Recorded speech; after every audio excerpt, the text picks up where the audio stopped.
Welcome here into another episode of Teal the Show, Monday Night Vibes. The Jaguars didn't come up with a win, but they also didn't come up with a loss in that second preseason game. We'll work our way through it. I got Kyle Ashley hanging out with me here tonight. Kyle, good times in the Big Easy, but they didn't escape the Big Easy with a win. So a little bit of But it wasn't a loss. But it wasn't a loss. First tie in Jaguars franchise history.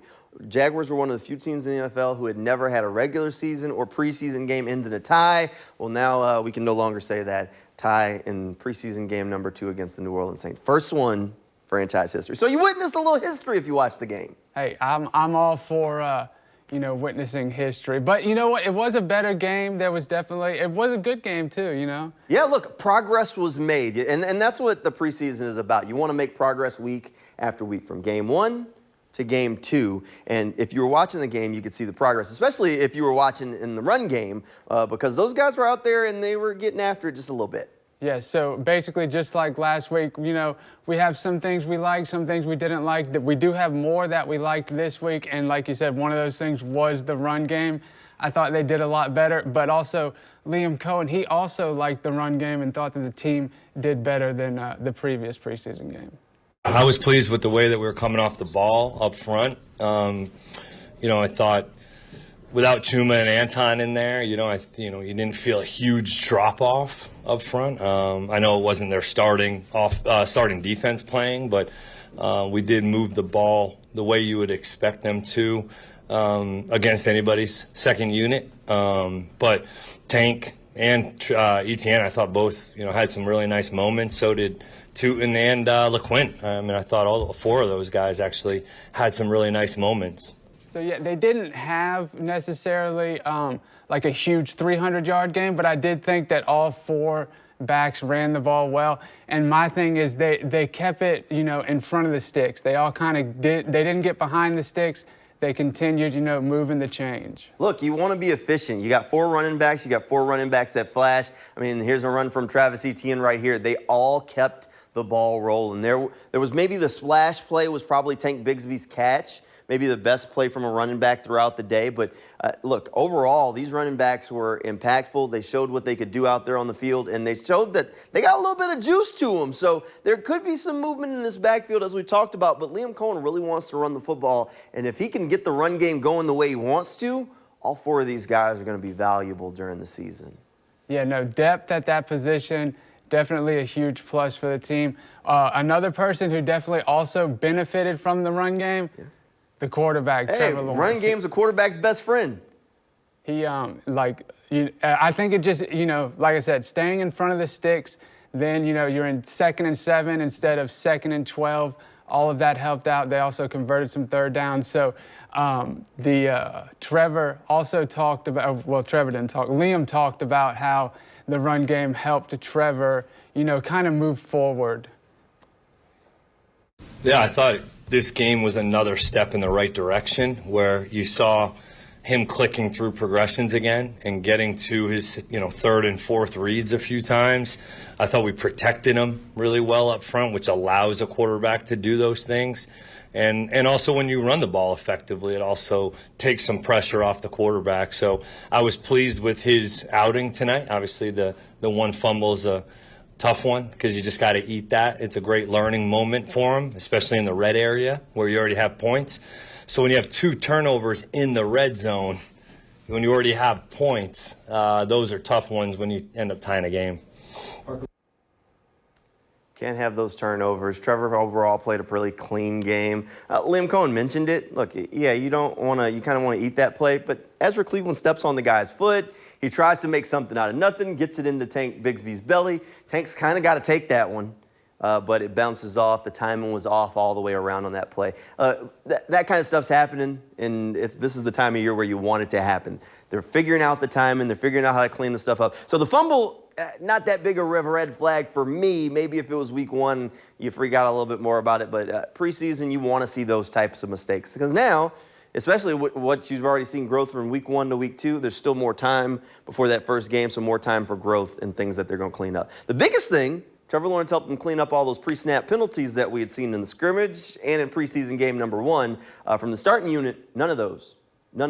Perfect. And that was a big emphasis that we saw in practice the week leading up to. So it's good to see that what they worked on did show up in the game. Yeah, look, they're out there being efficient. Now, on the other side of the ball, the defense also getting a lot of work in, too, because that first game, it wasn't great from them. But they showed a whole lot of progress, able to crank up that pass rush a little bit. There's Andrew Winger getting in there for a sack.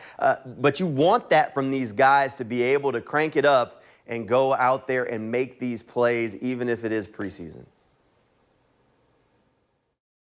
I mean, we just saw guys doing what they're supposed to do, being where they're supposed to be, and playing at a very high level, playing fast first and foremost. You know, I was excited about the calls that were being called. We kept it very simple, and we just lined up to play football. You know, our goal this week was to come out and be aggressive and take over. And I feel like the first two series, that's exactly what we did. And I do feel like the defense did play a lot better than previous, and they definitely got after the quarterback. Yeah, look, that's what they needed to do. They had to crank up that pass rush. That's going to speed up that clock. In that first game, it really wasn't there. This go-around, they cranked it up, took things up to the next level. You wanted to see that. Anthony Campanile called a great game defensively for them from beginning to end. Now, overall, some of those guys that probably won't be on the roster did get picked on in that third and fourth quarter, and that's why the game ended up in a tie. But you know what? Look, you live with it, and this is probably the low light of the game. I mean, they were already in Cam Little reign. Seth Hennigan's forcing it, and no ties in no overtime in preseason, so that was it. You hate that, especially for an undrafted guy who's trying to make the roster. Seth's trying to make a play, but at the same time, you got to protect the football. You can't have that. You have 2 timeouts, too, so you don't have to throw there. It wasn't even like they were throwing to the sideline to where it's like your guy gets it or it's incomplete. Just run the ball there. Ask Cam Little which side of the hash do you want to kick from. Call the timeout. Kick the ball. If this happens in the regular season, Jamal, we might have a lot of people calling the Duuuval dial-up. Maybe, but you know what? Look, at the end of the day, Seth Hennigan probably not going to be on the 53. The guy who's throwing to probably not going to be on the 53. Probably, if I had to guess, 80% of the guys that were on the field for that play aren't going to be the ones in crunch time trying to make plays for the Jaguars. So, look, at the end of the day, it's preseason, and a lot of these guys honestly won't have any sort of impact on what's going to happen in the regular season if the Jaguars do end up in those sorts of moments. So we'll see. Do you want to see guys make plays in crunch time? Yeah, sure. Would it have been great to end the game with a game-winning kick from Cam Little? Of course, yeah. I would have said let him do it from 70, back-to-back weeks with a 70-yard field goal. Let's do it. Sign me up.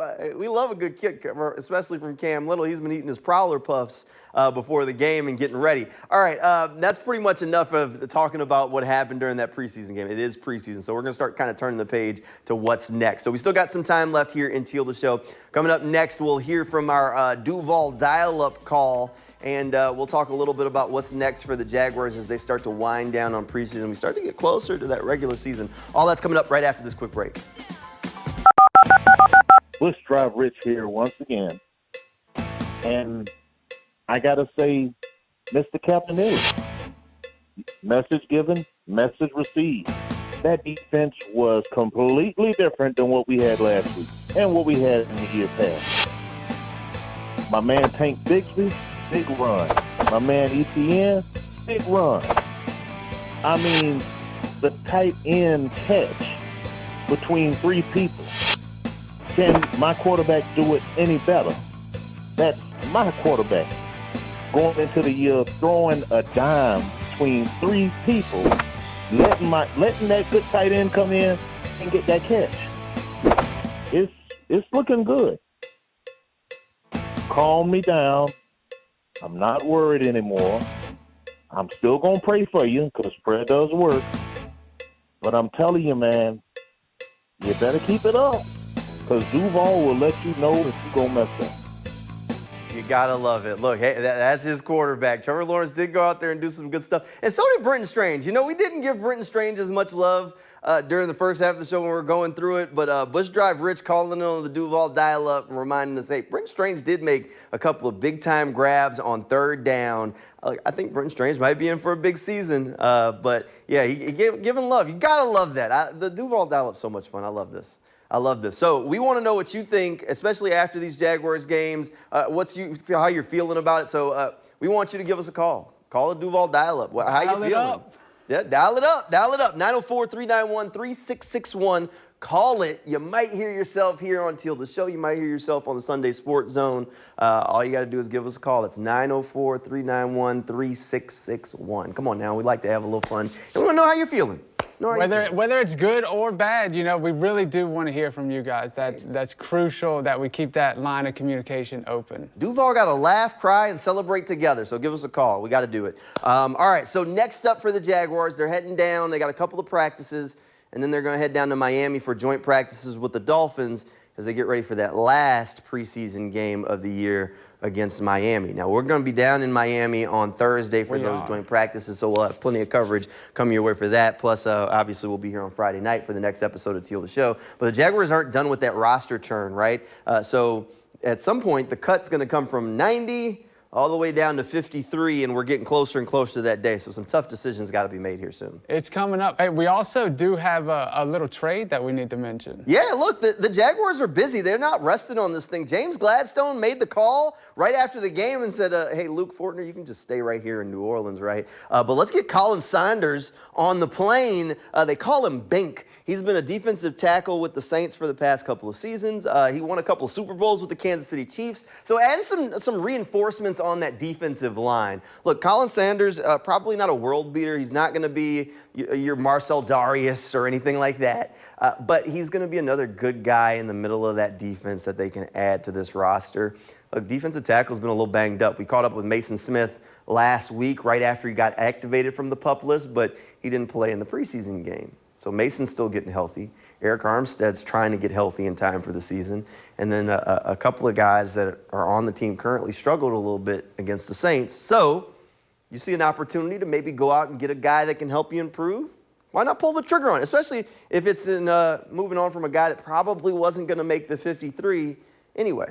Because Jonah Monheim, the rookie center that they drafted out of USC, he's pretty good. So he was going to probably take that backup center job eventually. So if you can get something for Luke Fortner, who you're probably going to have to move on from, why not?